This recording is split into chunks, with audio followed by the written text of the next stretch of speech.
Meus amigos, muito bom dia, muito boa tarde, muito boa noite. Relembro a todos que estejam utilizando um celular para verem e ouvirem a nossa exposição e coloquem na horizontal, porque nós utilizamos também telas que irão nos ajudar na exposição. O tema que nós vamos tratar desta oportunidade é, como vocês estão vendo na tela, são as catástrofes, os desastres coletivos. E a razão de por que nós estamos trazendo isso no presente momento é em função do acontecido na região de São Sebastião, que, em função das chuvas, houve deslizamentos, mortes, perdas de casas, vidas, dezenas, em que centenas de pessoas ficaram, de certa forma, ilhadas. E vieram não apenas ficar ilhadas, mas também muitas outras perderam familiares, ou se não, a vida inteira. Esse é um exemplo de desastre coletivo dentro do Brasil, mas, ao mesmo tempo, algumas semanas antes, o mundo presenciou o terremoto na Turquia, de uma extensão e de uma consequência em termos de mortes e de destruição muitas vezes maior do que apresentada aqui em São Sebastião. Em outras oportunidades, muitas vezes, as pessoas nos fazem questões de como é que a doutrina vê e o que ela pode explicar as razões, os porquês de tal ocorrência, em termos coletivos. Nós fomos estudar, pesquisar e encontramos diversas explicações, as quais nós vamos passar para vocês no decorrer da nossa exposição. O pontapé inicial, certo, do nosso trabalho vai ser dado por um livro que vocês estão vendo na tela, chamado Após a Tempestade, que é da nossa amiga Joana de Ângeles, pela mediunidade do nosso amigo Divaldo. Esse livro saiu em 1974. O ano é importante e vocês vão entender para frente por que é importante o ano. Primeiro, o título, esse Após a Tempestade. Que tempestade a nossa amiga Joana está se referindo? Muitas vezes nós pensamos que a tempestade pode ser a tempestade de uma enxurrada, a tempestade de uma tempestade meteorológica, mas existem essas tempestades que são visíveis, externas, né, coletivas, mas também tem as tempestades íntimas, internas, e que não são visíveis e que elas afetam também a sociedade, cada pessoa, e de uma forma absolutamente traumática, às vezes. A perda de um parente, a perda de um emprego, perdas, certo? Que ocorrem muitas vezes durante a existência nossa e que são tempestades, que às vezes ocorre apenas dentro de uma pessoa ou dentro de uma família e que não extravasa nos jornais, nas televisões, como uma tempestade. Então, tem essas tempestades externas e tem as tempestades internas. Além disso, tem o após a tempestade, certo? O day after, o dia seguinte, né, desses desastres, que às vezes eles se perduram durante semanas, meses, anos, a vida inteira, certo? O que acontece é a vivência, certo? As dores, as lágrimas depois do acontecido, do depois da tempestade, do depois do desastre. Que isso ocorre tanto em termos coletivos quanto em termos íntimos, certo? É a situação, muitas vezes, amarga, não apenas do acontecido, mas de tudo aquilo que decorre no após-tempestade. Esses dois pontos são importantes em função de uma série de questões que são nos postas para a gente compreender os desastres e os coletivos, desastres coletivos. Em especial, certo? Esse livro, da Joana de Ângeles, O Após a Tempestade, ele se refere especificamente, ou mais abrangentemente, para os desastres coletivos. E o primeiro capítulo do livro chama-se Calamidades.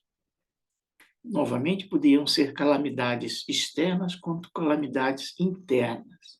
Em particular, o livro, certo? Como eu disse, é feito em 1974, e esta mensagem, que muitas vezes as pessoas leem no livro, né, mas não sabem, né, a origem e o quando ela foi realizada. Ela foi psicografada no dia 2 de fevereiro de 1974. Fica para vocês pensarem o que aconteceu no dia 1º de fevereiro de 1974.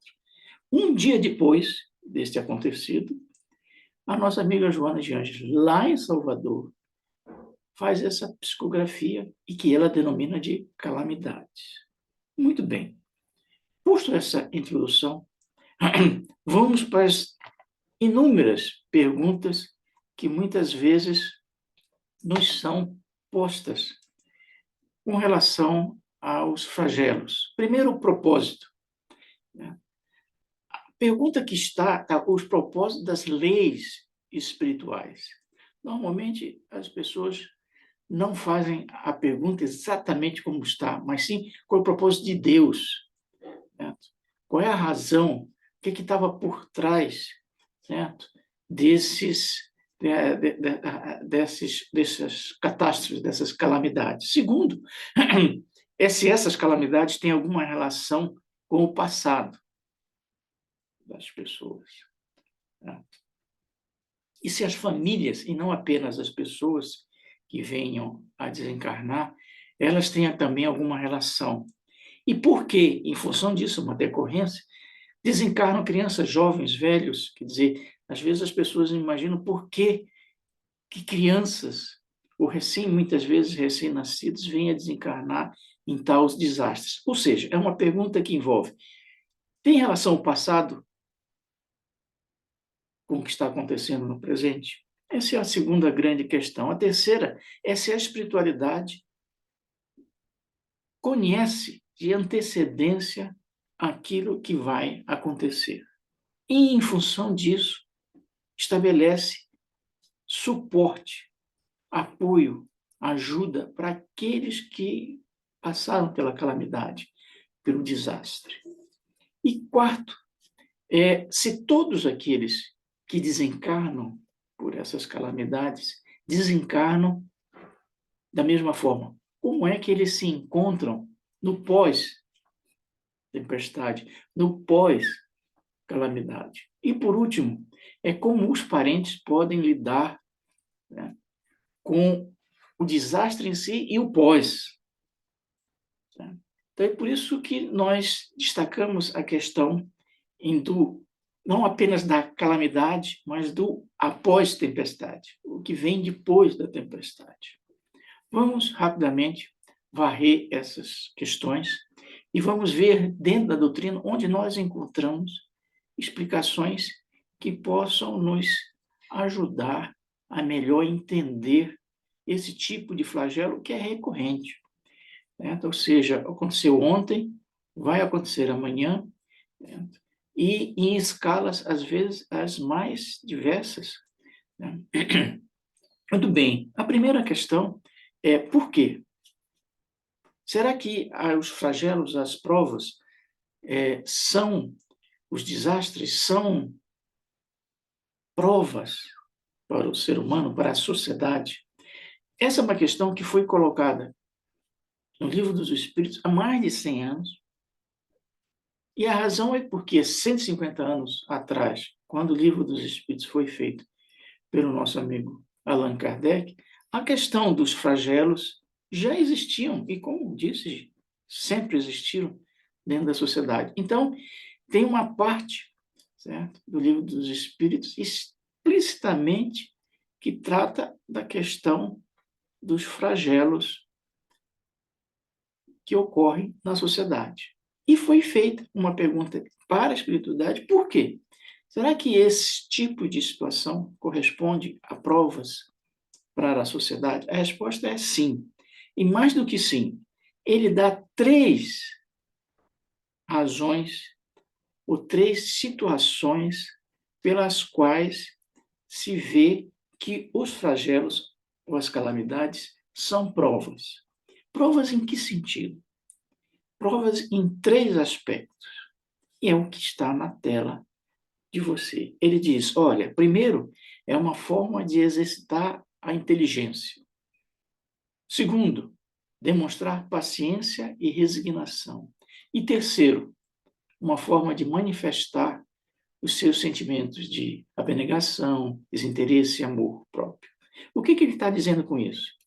Ele está dizendo que a sociedade, quando enfrenta esses tipos de situação, é para a sociedade motivo de 3 coisas. Primeiro, exercitar a inteligência, ou seja, ver o que pode ser feito para amenizar, solucionar o que aconteceu.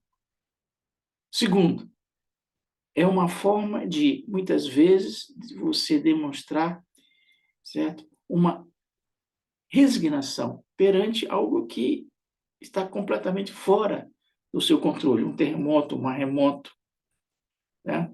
Nas quais uma avalanche, nas quais você fica totalmente impotente. Então, você tem a oportunidade de mostrar uma paciência, uma resignação perante algo que está além das suas possibilidades no momento de superar. E, por último,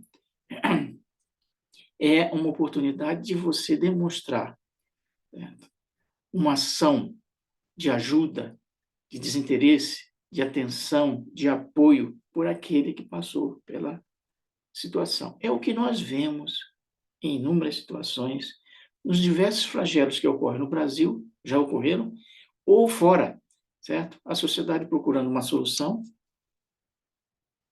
as pessoas enfrentando a situação sem um desespero, certo?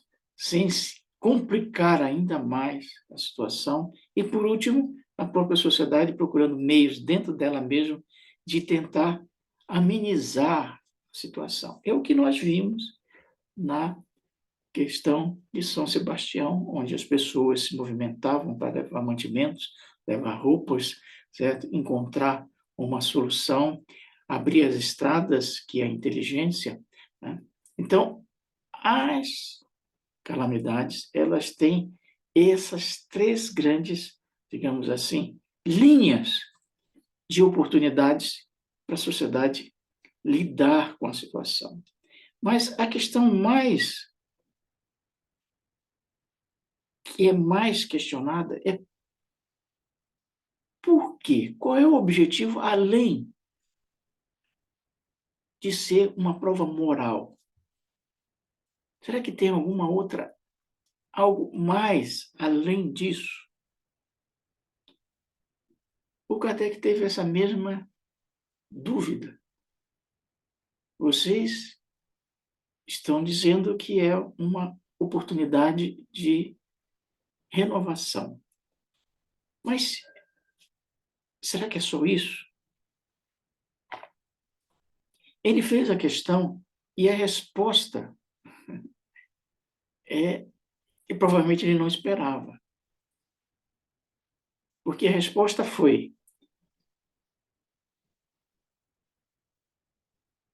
um dos principais objetivos dessas calamidades, dessas dores, é fazer a sociedade progredir mais depressa. Provavelmente ele imaginava, como muitos de nós, que a resposta viria como: é uma punição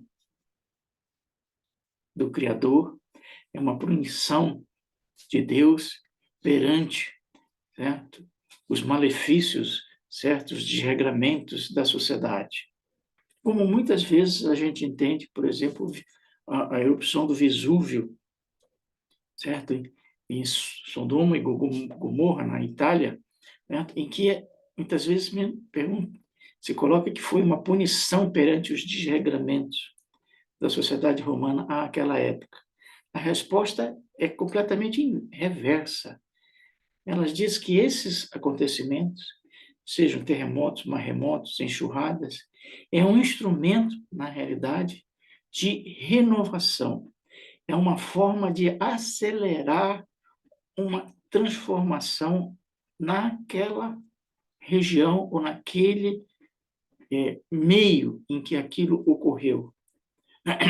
E é o que muitas vezes nós observamos de forma assim dramática. Isso foi visto no Japão durante a Segunda Guerra Mundial, onde uma grande parte, certo, do Japão, uma parte significativa, 2 cidades vieram-se destruídas, certo, pela guerra, e o Japão se transformou, a Alemanha, certo? Inúmeros locais em que ocorrem terremotos, maremotos, eles se veem transformados, renovados com o decorrer do tempo. A questão que fica é, será que esse é o único modo? Não existiria uma outra alternativa além dessa? A resposta é sim, a essa terceira questão. Veja bem que foi feito 3 questões relacionadas a eu do porquê. 1, elas são provas morais. 2, é um instrumento de renovação. Terceiro, será que não existe um outro caminho? Existe. O problema é que a sociedade, o ser humano, muitas vezes não consegue, por ele mesmo, estabelecer uma renovação perante aquilo que está acontecendo, tanto no sentido interno quanto no sentido externo. O que é que nós queremos dizer com isso? Nós não falamos que tem calamidades, tempestades internas e tempestades externas. Muito bem. O nosso amigo Emmanuel, num dos seus livros, ele, numa frase, eu acredito que ele define e esclarece perfeitamente essa questão. Ele diz que, em muitas situações, a dor vem realizar a obra que não foi possível ao amor edificar por si mesmo. Ou, em outras palavras, ele está dizendo que, em muitas situações, a dor, ou seja, a calamidade, a tempestade, ela age porque aquela sociedade, aquela coletividade, por si próprio, não conseguiu se renovar. E isso ocorre tanto para as calamidades externas quanto para as calamidades internas. Em outras palavras, nós denominamos uma calamidade externa, uma tempestade externa, coletiva, como um flagelo. É um flagelo. Quando essa calamidade, essa tempestade ocorre internamente, nós denominamos isso de sofrimento, resgate. Muitas vezes nós não percebemos que o sofrimento, na realidade, é um processo não de punição, assim como a calamidade coletiva, nós acabamos de ver que não é uma punição, é um processo de transformação. Isso ocorre tanto no sentido externo, coletivo, quanto no sentido interno, íntimo do ser humano.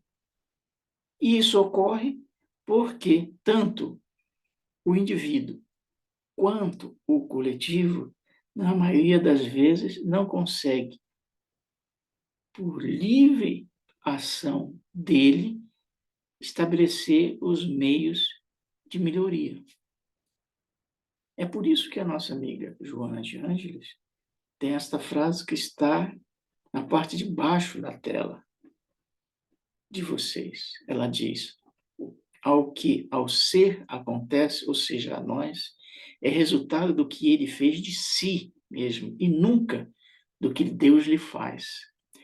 Como apraz aos pessimistas, aos derrotistas e os cômodos afirmar. Ou seja, muitas vezes nós afirmamos que o sofrimento que estamos passando pelas tempestades íntimas é uma ação de Deus.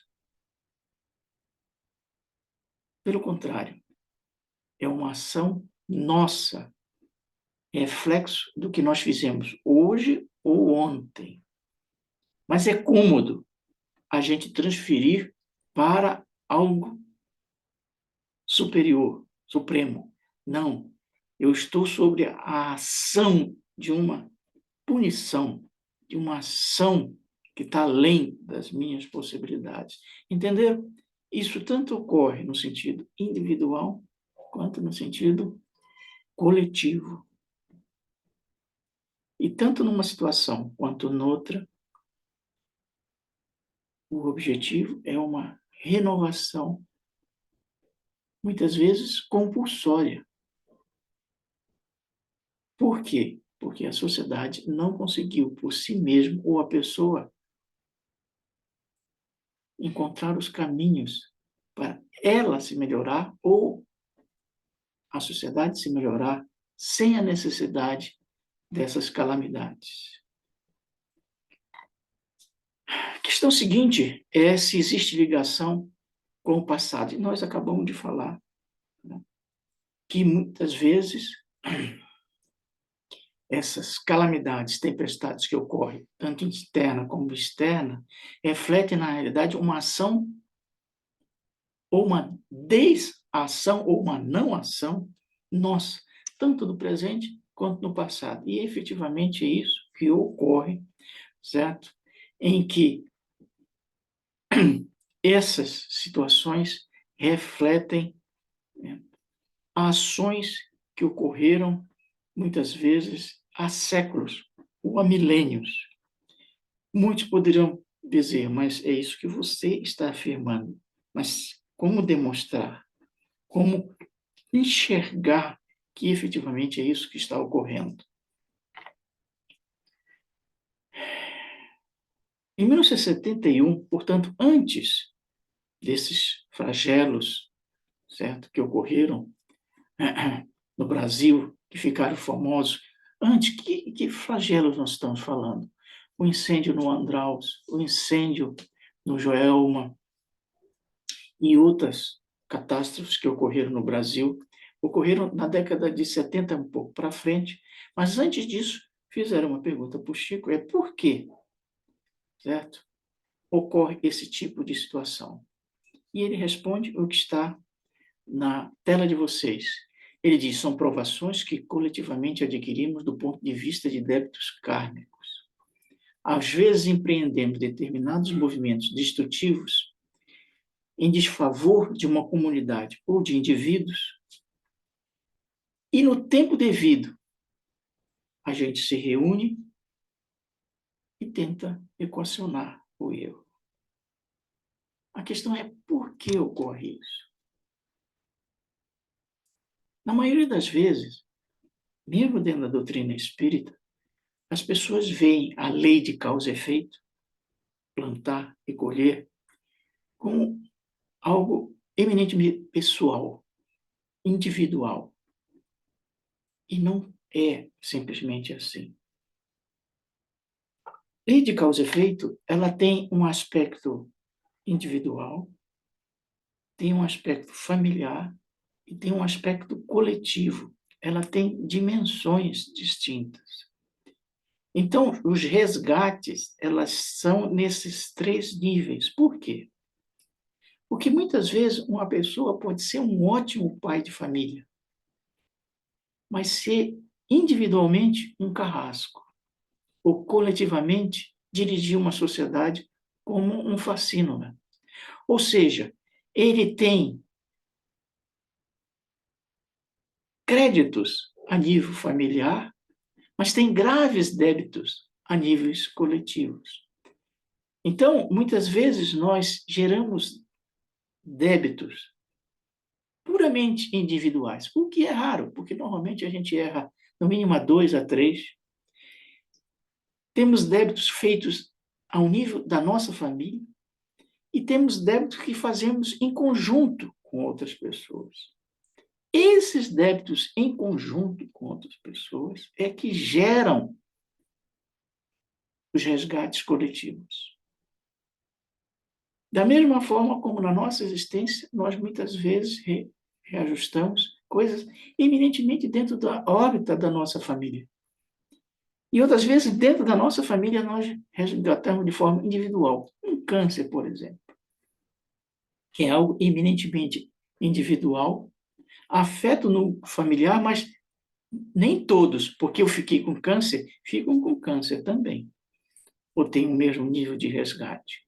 Então, nós temos débitos individuais, familiares e coletivos. E esses resgates se transformam em sofrimentos no nível individual ou flagelos no nível coletivo, ou familiares no meio.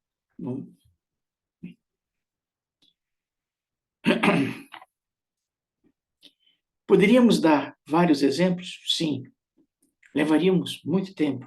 Vamos ver apenas 2 para demonstrar que fazemos muitas coisas erradas coletivamente e resgatamos no presente momento. 2 vão ser os exemplos. Uma queda de um avião que ocorreu na década de 70, na França. Outro, o incêndio do Joelma.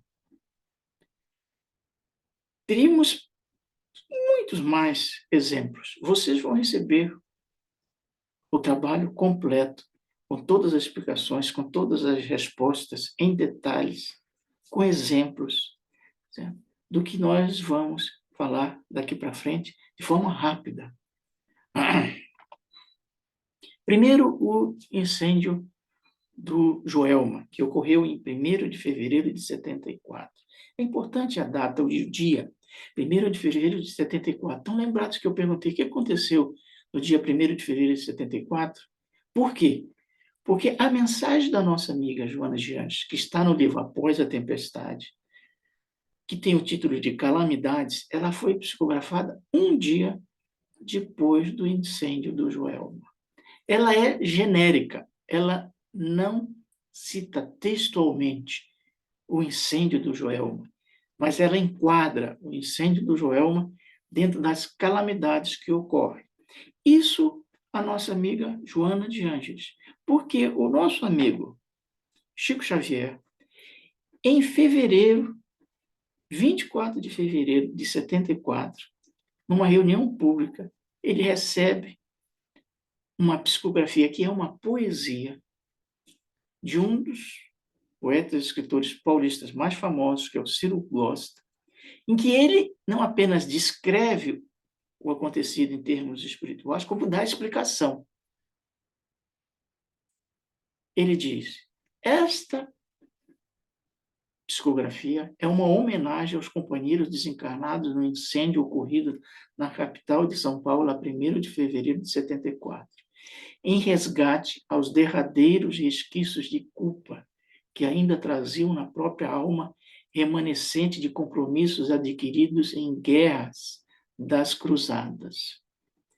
Então, o que ele está dizendo em forma poética é que a quase totalidade daquelas pessoas que vieram a desencarnar pelo incêndio do Joelma estavam resgatando coletivamente o que coletivamente fizeram durante as guerras das cruzadas. As cruzadas eram aquelas que ocorreram de 1200 até mais ou menos 1400, certo? Entre a Europa e a região ali onde está Jerusalém, onde está a Judéia, que era uma luta, na realidade, entre a parte católica e a parte muçulmana, na busca do domínio da terra onde o Cristo nasceu. Nessas guerras, que foram denominadas cruzadas, certo?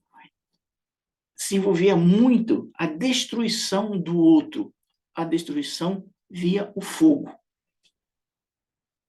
Então, essa é a razão.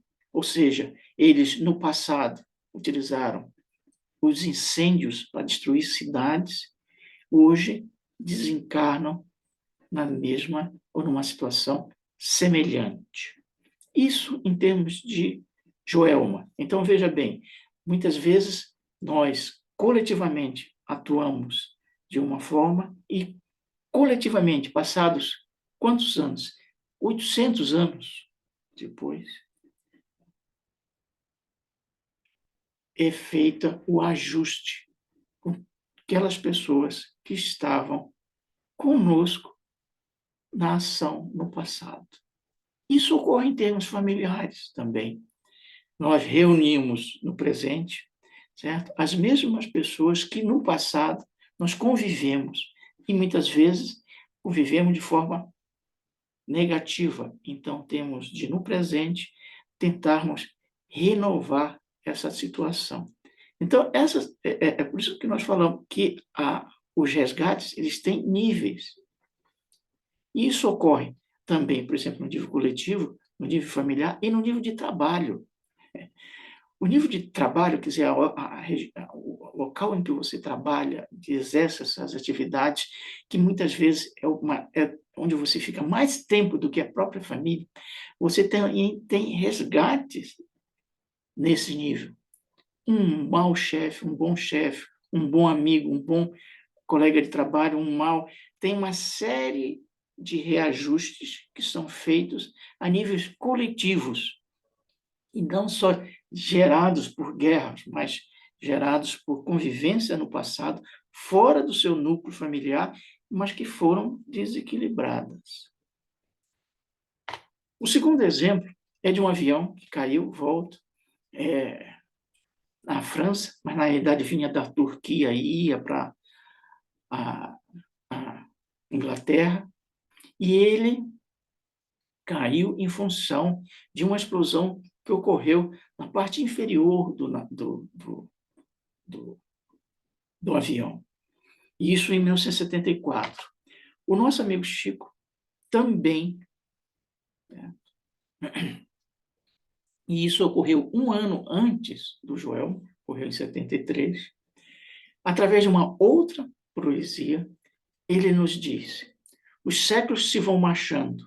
Um dia, em mar aéreo, enorme nave leva os piratas de outrora e a justiça divina se faz. Ou seja, o que ele está dizendo é que aquelas pessoas que desencarnaram no acidente do avião estavam refletindo os piratas que no passado atuavam num mar líquido, hoje, no mar aéreo, vêm fazer os resgates. E no caso desse avião, foram mais de 300 pessoas, quase o dobro do Joelma.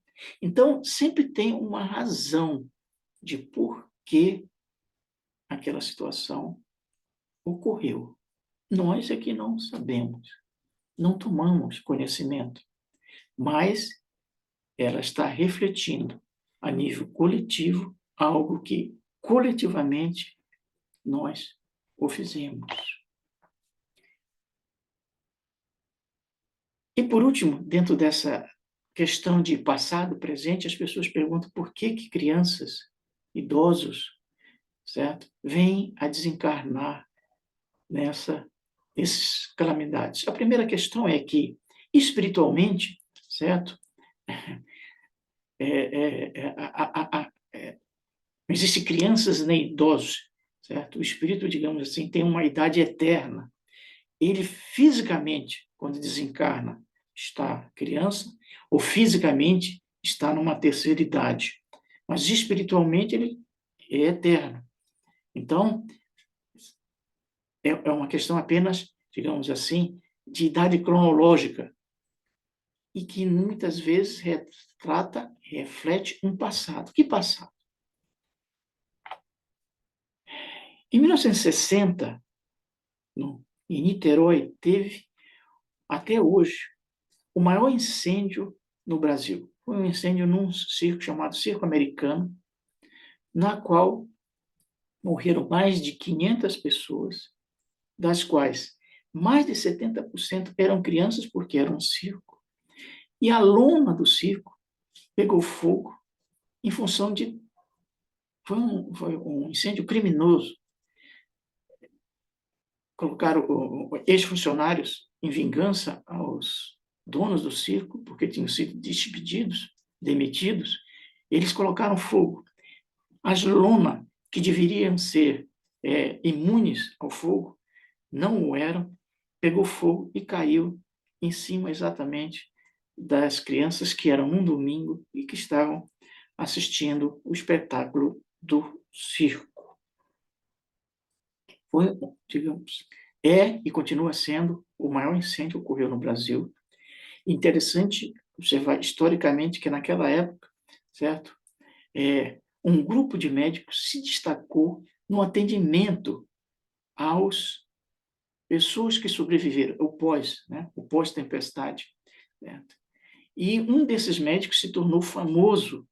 Na época ele era recém-formado e se tornou famoso com o tempo, exatamente como médico cirurgião plástico, o nosso amigo Ivo Pitangui. Ele tinha acabado de retornar do exterior, uma especialização nesta área, certo? E ele e seus colegas foram os primeiros a atender, certo? A minorar as dores pelas queimaduras daquelas pessoas que sobreviveram ao incêndio. A questão aqui agora é saber por quê. Veja bem, o fato aconteceu em dezembro de 61. Em fevereiro de 62, o nosso amigo Humberto de Campos, pelo Chico, traz uma mensagem explicando o porquê da situação, o porquê do ocorrido. Essa psicografia, essa mensagem foi depois colocada no livro Cartas e Crônicas. E ele nos diz, essencialmente, que aquelas pessoas que se aglomeraram no circo, crianças, pais, mães, avós, elas, na realidade, refletiam uma mesma coletividade que 1.800 anos antes promoveram, né, o falecimento coletivo de centenas de pessoas nos circos romanos. Em particular, certo? Mais ou menos pelo século II, em Lyon, que é a França, certo? Já havia o costume de levar os cristãos para as arenas, onde eles iam, normalmente eram mortos pelos leões. Colocavam os cristãos lá dentro e soltavam os animais. Em particular, nesta época, a nata da sociedade de Lyon, querendo impressionar o imperador romano, quis fazer um espetáculo diferente. E pediram sugestões de uns, sugestões de outros. O primeiro que deu foi colocar os cristãos com os leões. Isso era o que é pouco. Então, vamos colocar os leões e colocar as pessoas também em postes, penduradas. Não é pouco. Aí vem um terceiro e diz, nós colocamos os leões, colocamos as pessoas nos postes e inundamos o circo romano de piche e ateamos fogo. Então, os cristãos foram aprisionados, foram colocados dentro da arena, presos em postes, alguns, foi solto os leões e depois tocado fogo no piche. Essas pessoas estavam resgatando 1.800 anos depois em Niterói. Então, sempre tem uma razão de por que ocorre. Era apenas o término do processo provacional. Eles, durante 1.800 anos, tiveram inúmeras reencarnações, onde paulatinamente vai sendo resgatado os débitos, até que se conclui da forma como foi feito. A questão seguinte é: a espiritualidade sabe do que vai acontecer? Sim, a espiritualidade sabe o que vai acontecer, tanto quanto sabe quando é que você e eu vamos desencarnar. Não o dia, mas a época. Quanto mais vai se aproximando, mais vai ficando o detalhe, mais vai ficando preciso a previsão. Em termos individuais e em termos coletivos, é a mesma coisa. Então, a espiritualidade se prepara para ajudar nos resgates coletivos, tanto quanto se prepara para fazer os desencarnes em termos individuais. O processo é semelhante, só a escala que é diferente. Onde é bem demonstrado isso? Demonstrado muito bem isso no maremoto que teve, no tsunami que teve no Índico, em 2004. Esse terremoto, esse maremoto, certo? Ele é visto num livro chamado Transição Planetária, que aconselhamos que leia, certo? Porque ele não apenas mostra as razões do passado, como a ajuda espiritual. Não há centenas de pessoas, mas há centenas de milhares de pessoas. O trabalho, o esforço da espiritualidade na apoio, na ajuda àquelas pessoas na Ásia. Mas nós poderíamos aprofundar, mas queremos dar um exemplo mais do Brasil, certo? Dessa ajuda. Em 1978, na região de Minas, teve um acidente de trem.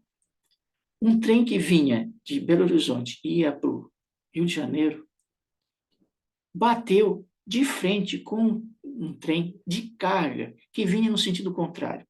Uma falha grave de procedimento, que não vem o caso aqui entrar em detalhe. O certo é que os dois trens, em vez de estarem em linhas separadas, eles foram postos na mesma linha e se bateram de frente. Isso era de madrugada, e é importante saber que era de madrugada.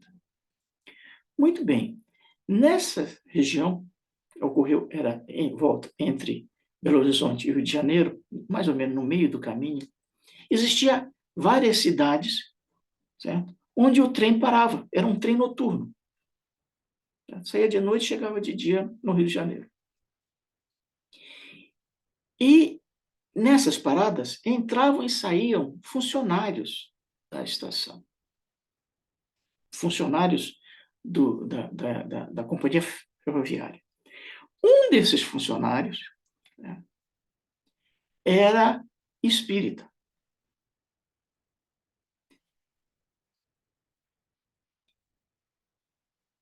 E ele iria pegar o trem, tipo, meia-noite, que era o horário que passava o trem na cidade onde ele morava. Ele pegava o trem, passava e ia com o resto do trem até o Rio de Janeiro e depois voltava novamente. Nesta noite, certo? Por coincidência, ele era dia de reunião no centro em que ele participava. E ele foi com a esposa na reunião mediúnica, que todos nós conhecemos. Certo? Teve a prece de abertura, certo? Teve alguma explanação de uma mensagem, certo? Depois a comunicação de espíritos, e no fim, certo? É aberto para aquelas pessoas que queiram fazer pedidos e que precisavam, muitas vezes, era ou a pessoa fazia o pedido mentalmente, ou ela escrevia num papel. O que todos nós sabemos. Em particular, certo? Normalmente, a esposa desse senhor, ela trazia escrito o nome dele, o endereço, pedindo proteção para a viagem que ele ia fazer, no trecho. Nessa noite ela saiu atrasada, não teve. Então, ela vira-se para o marido, que está sentado do lado dela, e diz: olha, eu esqueci de trazer o papel. Vou fazer mentalmente o pedido para que você seja assistido na viagem. E assim ela fez. Ao final da reunião, como em muitos centros, certo? Veio o mentor dando uma comunicação. No final da comunicação, o mentor disse: aqui tem uma senhora, uma pessoa, que fez um pedido de proteção para o seu esposo, para a viagem que ele vai realizar.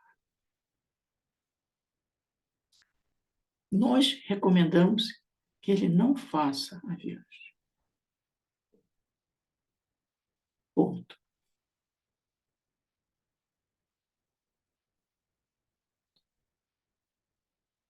A esposa ouve isso, a senhora ouve isso, vira-se para o marido e diz: é você, cara. O mentor está falando de você. O senhor diz: não, está brincando, não deve ser comigo isso. Eu já fiz essa viagem centenas de vezes, não tem problema nenhum. Ele acaba de falar isso para a esposa, o mentor diz: é com você mesmo que nós estamos falando. Nós aconselhamos que você não faça a viagem.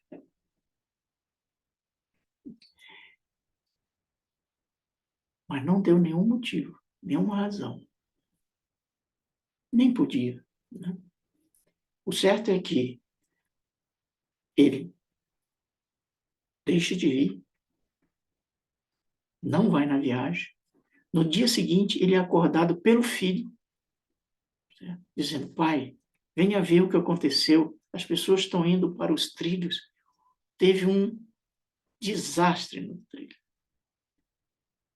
Então, esse é um exemplo patente que a espiritualidade tem conhecimento do que vai acontecer e procura minimizar, ou ajudar, ou retirar, ou impedir que aquelas pessoas que não têm a ver karmicamente com a catástrofe venham a participar dela. É por isso que muitas vezes a pessoa perde o trem, perde o avião, certo? Chega atrasado, não ocorre. Ou seja, são aquelas situações onde a pessoa é impedida de chegar ou de tomar, porque ela não estava esquematizada para ela fazer aquele resgate. Ela não tinha a ver com o passado daquelas pessoas.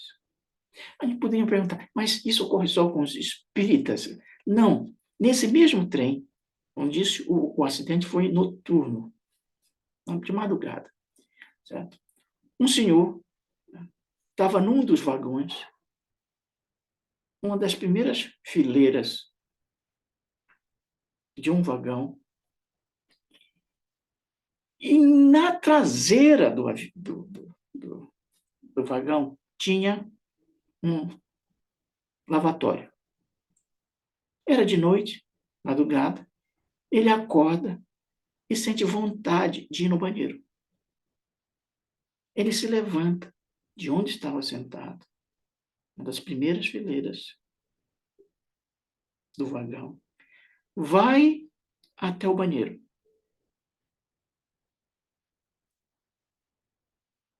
Quando ele sai do banheiro e vai voltar para o local, ele vê sentado no local em que ele estava uma freira.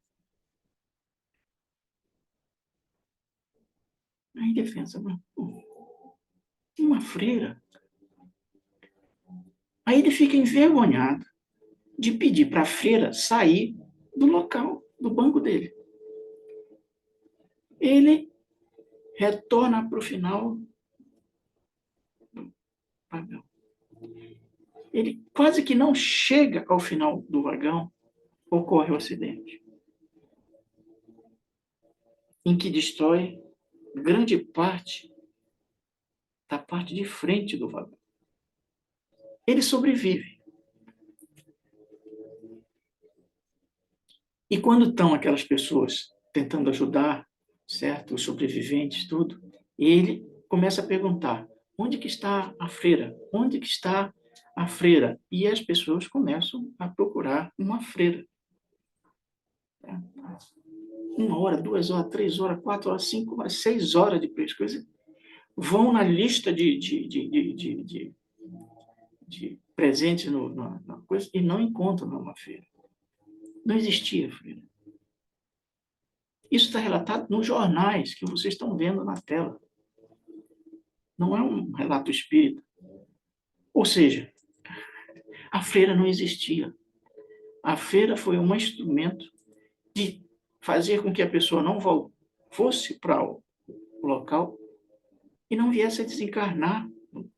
Ou seja, da mesma forma como aquele homem foi avisado na reunião mediúnica para não ir, a espiritualidade não conseguiu impedir que aquele homem entrasse no trem, mas conseguiu impedir que ele estivesse no local errado, na hora errada, fosse por trás e, portanto, não viesse a desencarnar. Então, são exemplos nas quais efetivamente demonstram o cuidado, a ajuda que a espiritualidade tem durante esses resgates coletivos.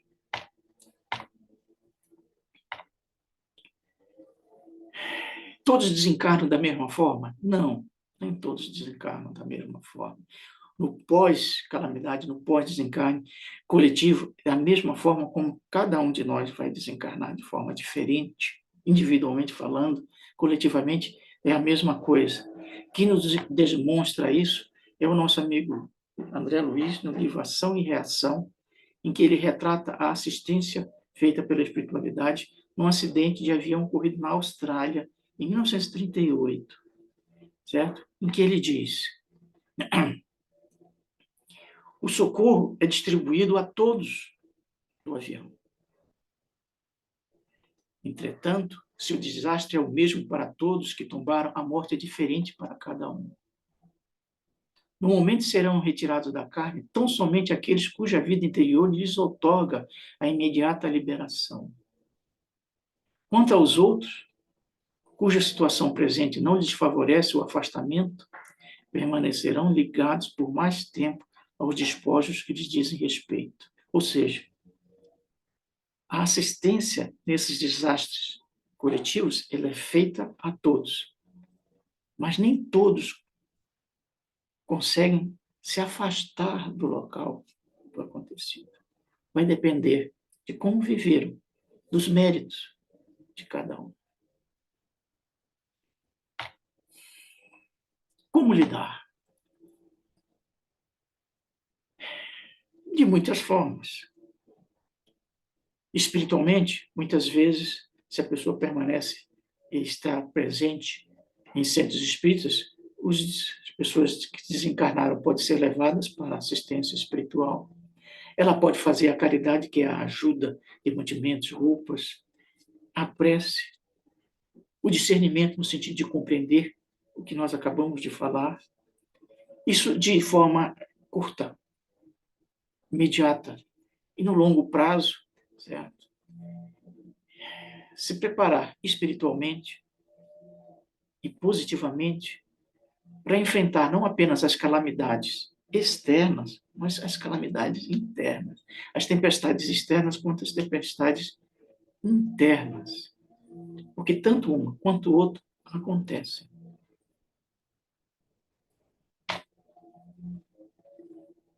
O nosso amigo Simonetti tem uma consideração que nós achamos muito importante, que vale tanto no sentido íntimo quanto no sentido coletivo, e que ele diz: se um terremoto destrói a nossa casa, é sublime manter a serenidade, considerando que é a vontade maior que se cumpre.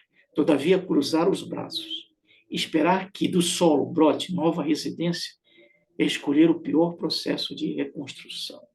Ou seja, muitas vezes o resgate, o desastre coletivo ou o sofrimento íntimo, o resgate íntimo ocorrem você demonstrar uma resignação, uma compreensão, um entendimento, é sublime. Mas você não agir no day after, ficar parado, esperando cair os milagres dos céus, esse não é o caminho. Tanto em termos coletivos, quanto em termos individuais. E, por fim, como diz o nosso amigo Emmanuel, numa mensagem explícita relativa ao incêndio no Andraus, que foi um incêndio antes do incêndio do Joelma, ele diz: não nos esqueçamos de que nunca estamos sem a presença de misericórdia divina junto às ocorrências da divina justiça. Ou seja, as pessoas podem estar sujeitas ao resgate, mas não esqueçamos que, em parte, ligada ao resgate, que é a justiça, você tem a misericórdia. E essa misericórdia se traduz como?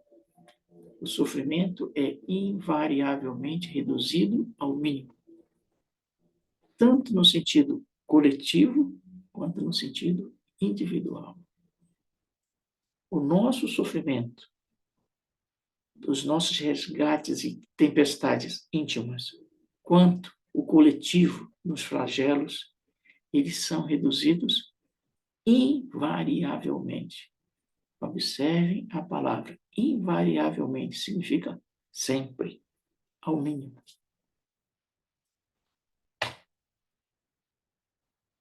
Um grande abraço a todos. Nos vemos no futuro. Novamente, lembro que todos vão receber o trabalho completo, integral, com todos os casos, muito mais casos do que nós acabamos de citar, e que sempre existe uma razão, tanto dos resgates coletivos, quanto dos resgates individuais.